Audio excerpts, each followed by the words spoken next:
ಬೆಳಗಾವಿ ಗಡಿ ವಿಚಾರಕ್ಕೆ ಸಂಬಂಧಪಟ್ಟಂಗೆ ಪದೇ ಪದೇ ಕನ್ನಡಿಗರ ಮೇಲೆ ಅನ್ಯಾಯ ಆಗುತ್ತೆ, ದಾಳಿ ಮಾಡ್ತಾರೆ, ದಬ್ಬಾಳಿಕೆ ಮಾಡ್ತಾರೆ. ಇಲ್ಲಿರುವಂತಹ ನಾಯಕ ಯಾರು ಮಾತಾಡ್ತಿಲ್ಲ ಅನ್ನೋ ಆರೋಪ ಸರ್. ಹೀಗಾಗಿ ಯಾರು ಆರೋಪ ಮಾಡ್ತಿದ್ರ?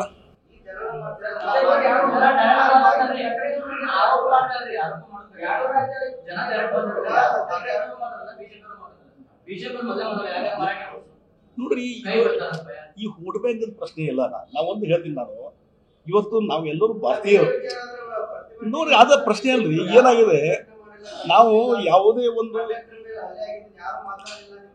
ಒಂದು ಹೇಳ್ತೀನಿ, ಇವತ್ತು ಕೆಲವೊಂದು ಘಟನೆಗಳಾಗಿದ್ದವಲ್ಲ, ಅದನ್ನ ಭಾಷಾವರ ಅಂತ ನಾವು ಒಂದಕ್ಕೊಂದು ಟ್ಯಾಂಗಲ್ ಮಾಡಬಾರ್ದು. ನಾವು ಯಾವ ಸೀಮಿತ ಇನ್ಸಿಡೆಂಟ್ ಆಗಿದ್ದಲ್ಲ, ಎಸ್ ಯಾರು ಕಾನೂನು ಕೈಗೊಳ್ಬಾರ್ದು.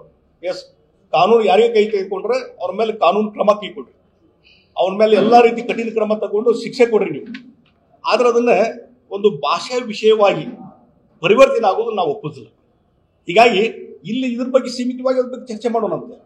ಅದು ಅವ್ರಿಗೇನು ಶಿಕ್ಷೆ ಆಗ್ಬೇಕು, ಶಿಕ್ಷೆ ವಿಚಾರ ಮಾಡೋಣಂತೆ.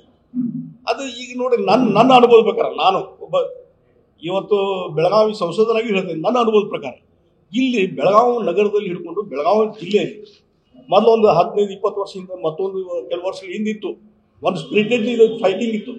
ಅದು ಯಾವುದೂ ಉಳಿದಿಲ್ಲ. ಇಲ್ಲಿ ಮರಾಠಿಗರು, ಕನ್ನಡಿಗರು, ಅಣ್ತಂಬರಂಗ, ಸಹೋದರಂಗ ಇದ್ದಾರ. ನಾವು ಬೆಳಗಾವಿ ಅಭಿವೃದ್ಧಿ ಬಗ್ಗೆ ಚಿಂತನೆ ಮಾಡೋಣ. ನಾವು ಸಂಘರ್ಷದ ಮಾತು ಬದಲಿ ಇಲ್ಲಿ ಕಂಡು ಬೆಳಗಾವಿ ಅಭಿವೃದ್ಧಿ ಕುಂಠಿತ ಆಗ್ತದೆ. ಇಂಥವೆಲ್ಲ ಅನುಭವಿಸಿದಿಲ್ಲ ಹಿಂದೆಲ್ಲ.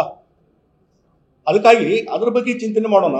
ಇವತ್ತು ಎಲ್ಲೇ ಘಟನೆ ಆಗಿದ್ರೆ ಯಾರು ಕಾನೂನು ಕೈ ತೆಗೊಂತಾರ ಅದನ್ನ ಖಂಡಿಸೋಣ, ಅವ್ರ ಮೇಲೆ ಕಠಿಣ ಕ್ರಮ ಕೈಗೊಳ್ಳಲಿಕ್ಕೆ ಎಲ್ಲಾ ರೀತಿ ಒತ್ತಾಯ ಮಾಡೋಣ.